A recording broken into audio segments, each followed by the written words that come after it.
alaikum wa rahmatullahi wa barakatuhu. Welcome to Stories with Sonia, where I'll be sharing Islamic short stories with morals. This story is taken from Muslim children's book. If you're not looking for Lailatul Qadr, well, you should be. And let me tell you why.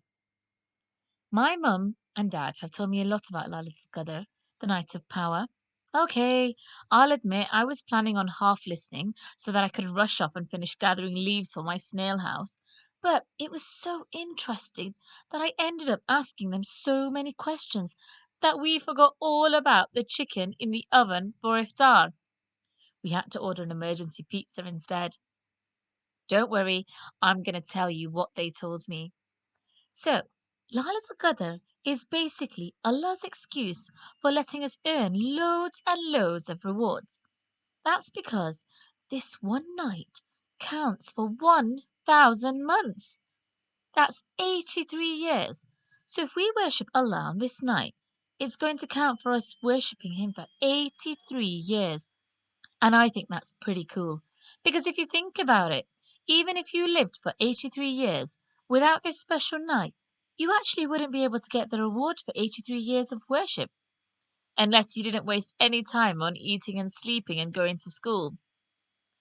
I think this night is like when our parents really want us to have something, so they make it super easy for us to earn it. Like if they say, "Oh, you can have a new bike for Eid if you pick that tissue up from the floor." Just like that, Allah wants us to have 83 years worth of rewards. Okay, now if you thought that was cool, wait till I tell you this. On Lailatul Qadr, there are so many angels that the world is jam-packed. There are more angels than there are grains of sand on earth. That blows my mind away because I don't even know the word for such a big number. Is it a gazillion? Is it trillion? Is it bazillion or fabillion? On this night, Allah subhanahu wa ta'ala is going to be talking about you because He tells the angels everything that's going to happen to you in the next year. He has to tell them because the angels have different jobs to take care of. So basically, if angels are going to be catching you when you slip on a banana skin on your way down the stairs, they'll find out on this night. Even Jibreel alayhi salam, who is the most awesome, biggest angel of all, comes down to earth. He only comes down for normally very special occasions like talking to the prophets, but he comes down on this night. Whoa! I wish I could see him. He has 600 wings. My dad said it's pretty good manners to be thinking of Allah when He's talking about us, and I agree. So, now you're thinking, when is this amazing night? My parents said it's one of the nights in the last 10 days of Ramadan. We can't be exactly sure which one, but it's one of the odd nights. To make sure that we catch it, we can worship Allah and be our best selves on every night in the last 10 days, or at least on the odd nights, which are 21st, 23rd, which is tonight, 25th, 27th of Ramadan. By the time I'd found all of this out, the chicken in the oven had a thick crust of black charcoal stuff like all over it. We only found out when the smoke alarm went off.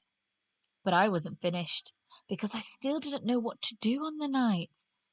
So we made a list and called it Things to Do on Lailatul Qadr if you're smart. And just for the record, I am. Right, so the list goes make dua, pray salah, learn a new dua, do lots of dhikr, recite surahs that you know, learn a hadith, read from the Quran, read the translation of the Quran, pray extra salah, and give charity. So, now you know why you should be looking for Lailatul Qadr. Pretty awesome, right? I hope you find it every Ramadan, inshallah. The end. So I hope you all enjoyed this story and I pray that Allah subhanahu wa ta'ala accepts all your worship and ibadah and your fasts in this month. Jazakallah khair for listening. Assalamu alaikum. Don't forget to like, follow, and subscribe. Until next time, Assalamu alaikum wa rahmatullahi wa barakatuhu.